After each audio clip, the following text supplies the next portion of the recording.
Hello, I'm Emily. I have a lot of things to hold, so I might be juggling a little bit. Since I'm an illustrator, people ask me a lot if I went to art school. And I did go to art school. It's a good question. I went to art school, but I never really fit in. I was really interested in kind of illustrative, narrative art. All my favorite artists were comic artists or children's illustrators or, popular filmmakers. And I heard this verbatim. This is a panel from Dan Klaus's Art School Confidential, and I heard this exact thing. You probably 1 in 100 maybe will be able to do what you want for a living. But I was not as optimistic as the people in this panel. I'm a professional daydreamer, but I'm also fiercely practical. And so I'm also very realistic, and this is what I thought I would be doing. I thought this is probably my career prospects were to work in the service industry. And maybe go to graduate school, I don't know. But I thought probably something, coffee shop, waitress, and I just make my art at night whenever. And that did happen. I worked in a video store during the day in Athens, Georgia, after I graduated from art school. I worked at an independent video store called Vision Video during the day, and then at nighttime, I was making my stuff. But there was this really great happenstance the year that I graduated from art school, which was 2005. And that was that Etsy.com started, and it was just a really wonderful confluence because I'm a Luddite pretty much. I mean, especially at that time, I had no idea what I was doing online. So the fact that Etsy was really easy to set up, it made it unintimidating for me to start a shop. And so I thought, what the heck, started this shop, making things at night, working during the day. But then this magical, very unexpected thing began to occur, which was that I was able to phase out shifts at the video store slowly but surely.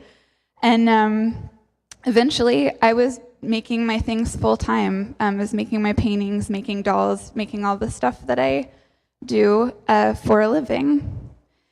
And this would be a good time to show you what I make. These are just grabs from my portfolio online, but this is my work. And I predominantly make drawings and paintings, but I also make dolls, and there's some little sketches. I like to design all kinds of things. So here's some paper goods I made, just random lettering, different stuff. And so I grew my business, and I was making all these kinds of things. But the problem, it's a really good problem, but the problem is kind of how many things I like to make. Meanwhile, making this business for myself meant that I could move wherever I wanted, and kind of inventing my own job meant that I could live wherever I wanted. So I abandoned the South because it was always kind of at odds with me, and I was able to move first to Brooklyn and then ultimately to Portland. And I'm just growing my business, making my paintings, making dolls, making all kinds of things.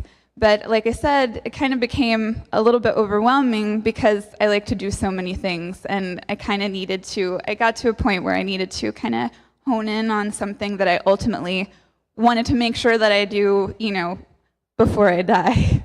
Not to be too dramatic, but, you want to make sure, there are these things that kind of rise to the fore that you want to make sure that you accomplish. And for me, that was making children's books. And so I began to kind of gear everything that I did towards that, with that goal in mind. And I had, I'm sorry. In the meantime, I took a detour and went on national television making dolls, which was not towards my end goal. This is me with Martha Stewart. So that was a little bit of a weird, a sidestep. But I realized doing something like that made me realize that isn't ultimately what I wanted to do or where I wanted to put my energy. So I was approached by a craft book publisher, and to do a paper doll book, And it was really exciting because I love paper dolls, and I already had some paper dolls in my web shop, which is, I'm presuming, how they put two and two together. But and I wanted to gear that project, even though it was a craft publisher. I used my little sneaky ways and kind of like snuck all of these narratives into it. And so that was one way of kind of creating kind of a children's book within this craft book, and kind of like molding this project to my will. And that came out in 2009. And I also, this is a really good example of the kind of if you build it, they will come philosophy. I made all of these illustrations for kind of an imaginary children's book, and it was called Oddfellow's Orphanage, and it was about all of these, all the orphans and the caretakers that lived at this magical orphanage. And it was essentially illustrations that were waiting for a larger story. I made little vignettes. Here's one below the Ava portrait. But otherwise, it was just kind of like the framework for a children's book that was yet to exist. And I just put that out there. I put it online and, sold the paintings, and it was just one of those things that was within my grasp to do at the time. And in the background, I had actually been contacted by about 4 or 5 children's editors, and just nothing ever really gelled. I was making book dummies with them. I was working on kind of getting things going, but just nothing really came together. And so I made this solo show at Land in 2009, and if you're visiting, it's a beautiful gallery and store on Mississippi in North Portland. And I did this carnival show that's my favorite solo series to work to date. And that really gave me a chance to just kind of get better. I mean, I'm always working on my own personal work in the background, even now that I'm working on book projects and kind of more singular things like that. So this gave me a chance to just like get better, focus, and then in the background I'm still working on book dummies, whatever, working towards that goal. And then magically, again, the editor-in-chief, the now editor-in-chief at Random House Children's Books, wrote to me about the Oddfellow series I had created and put up online.